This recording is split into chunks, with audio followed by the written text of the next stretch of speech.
Hey, welcome back to A Foreigner in the Philippines.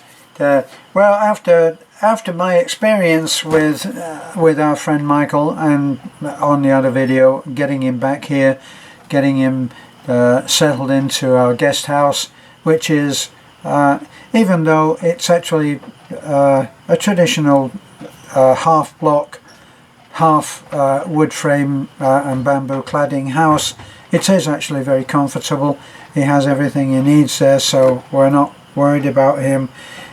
But it was the hospital experience in a small, which is in a typical small hospital in a small town in the province of the Philippines. Now, it's not that they've got nothing, but the facilities are limited, and if it gets into, say, where you need a cardiologist, or you need an ultrasound, or you need something that's specialized, you either have to go to Ubay, which is probably around an hour's drive away. You would go there, or you would go to Tagbilaran. Of course, Tagbilaran has many private hospitals which are actually pretty high standard and have every kind of specialist that you would need there. So he didn't want to do that. He wanted to come here, which was our open invitation to him to come and stay with us. But the reasons for why a foreigner, and this is why it's of interest, as we always are doing videos which are talking about the kind of challenges that foreigners have when they come here, then the experience that I watched him go through is important to be able to share.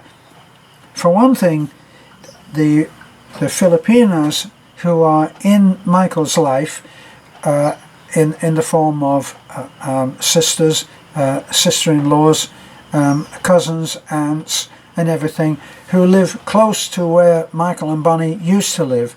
So they're very much involved in the life of Michael and Bonnie.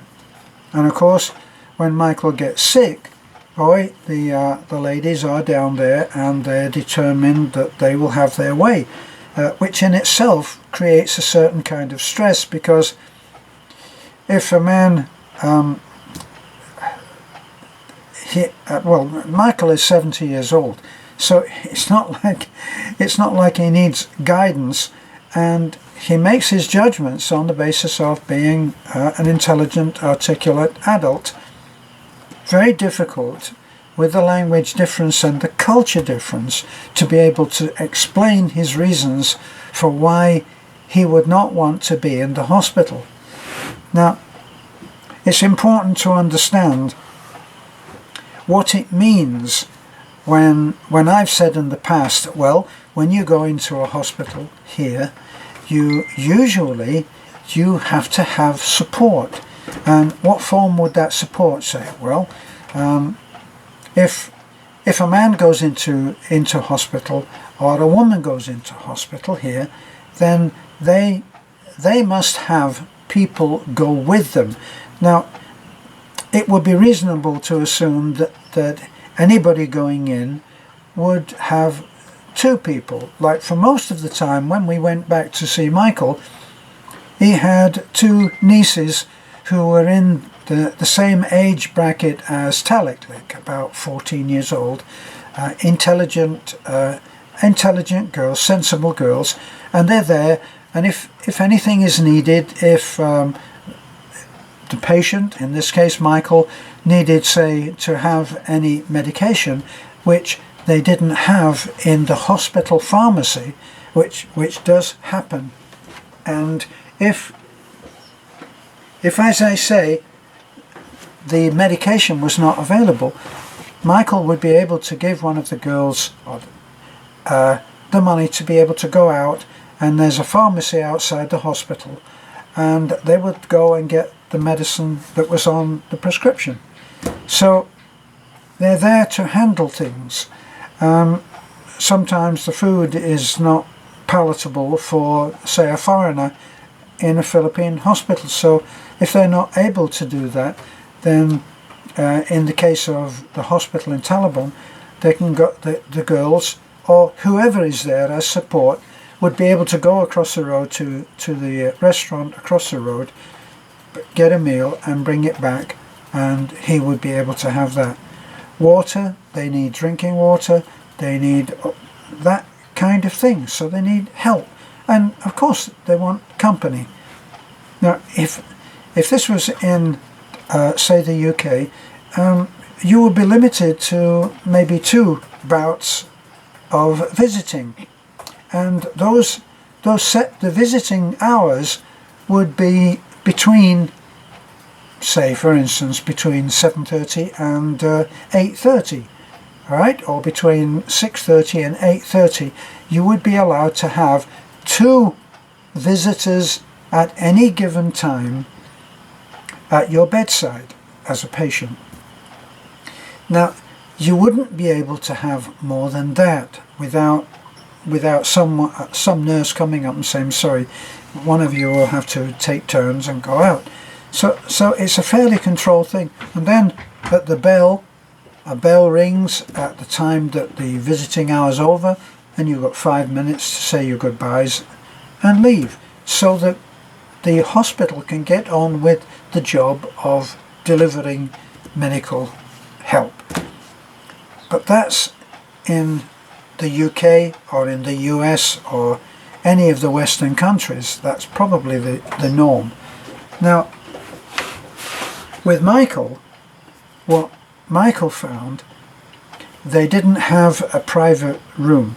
Now, the thing about having a private room is it's not a case of that you're not, that you're above everybody else. Yes, well, I'd like a private room, please. It's really not as simple as that.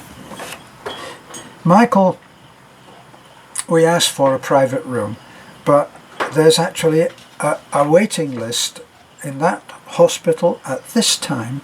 There's a waiting list of 19 people who are waiting and have requested a private room. So they're already in the hospital. They've been admitted and they're in various wards, rooms, and they've asked if a private room becomes vacant, then I would like to have it. And there's a line of 19 for the time when we asked for Michael. So it's out of the question. So what they did was, rather than put him into what we'll call an ordinary ward, which might say have 5 patients in it, they put him into a ward with only 2 other patients. So 3 patients in this, and it's kind of sectioned off a little. Now you would think that would be acceptable. Well, it was until all of the visitors for these other 2 people start to pour in, and that's when you get up. Actually, Michael said it was 18. I thought it was 17. So it's 18 people. Michael and his 2 support, the 2 young kids that were with him were joined today, and then the older adults come in the evening. But the kids had been on since 6 o'clock that morning and were there for something like 10 hours looking after Michael, and then the shift changes.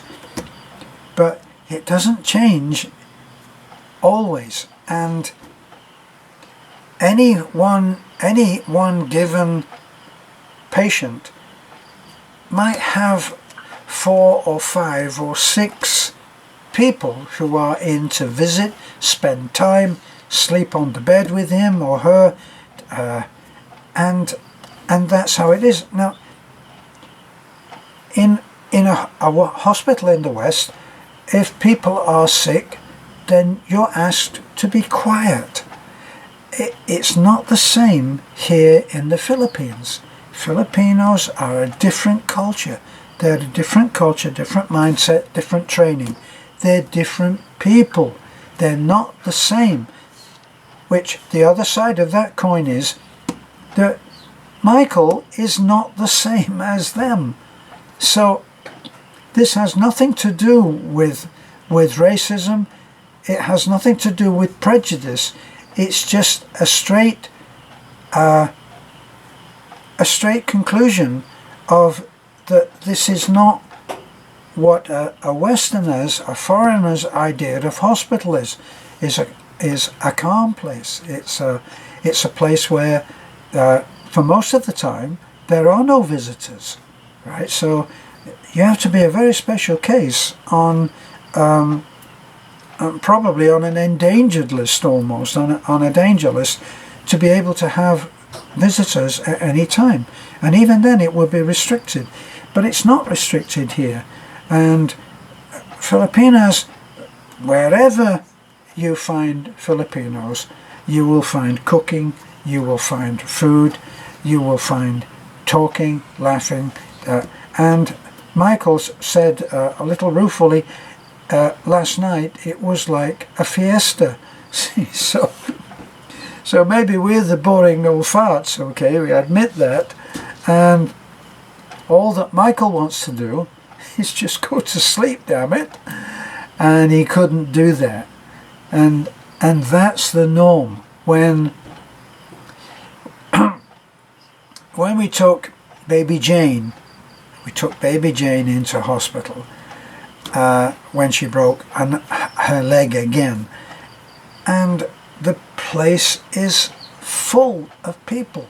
So you get a room that is designed, say, for 4 patients or maybe 5, and that's 5 patients with as many as 3, 4, 5 people at any given time who are visiting, staying with, being a support to. So 5 patients can bring in 15 or 20 other people who are there for visiting, hanging out, chatting, running errands, and doing the whole thing. And if you're feeling really bad, like Michael was, it can't work. So he told, that was his reasoning. Now, because he's a foreigner, his difficulty is in conveying the reasons to Filipinos, and his the aunt or cousin of his wife, who is absent, she's in New Zealand, explaining to her why it didn't work for him. She can hack it with all of this going on, all of this noise. She can shut that out. She's been born to that, bred to that. It's her culture. And so it's very difficult to explain the point. So we did manage in the end, but nobody was happy about it. So he's had visitors today. Brian and Maricel have been up to see him. They saw him in the hospital. John was at the hospital when we went, and everybody's open to come and see him if they want to while he's here, and we're hoping that he will manage to pull it out and get it so that his platelets, that he is actually progressing and the numbers are going up. Once again, it's hospitals love the numbers, and they want his count to be 60 to 100, I think, is probably the target. And as soon as he's able to show those figures, which we're going to be able to show by taking him down to the hospital every day, and he'll be there for an hour, and well, optimistically for an hour, and we'll see how his count is coming. And when it starts to improve, then we'll look at it again and see about getting his ticket so that he can go home to Bonnie. That's the target. And I'm sure that Bonnie will have a hugely healing effect on him. Bonnie, if you're watching this, we're taking good care of him, okay? He's a damn nuisance, but we're taking good care of him. Actually, he's doing fine, and we're very hopeful that he'll be even stronger tomorrow. He's not in bed, he's sitting up. We sat outside on the deck and chatted, and it was very pleasant.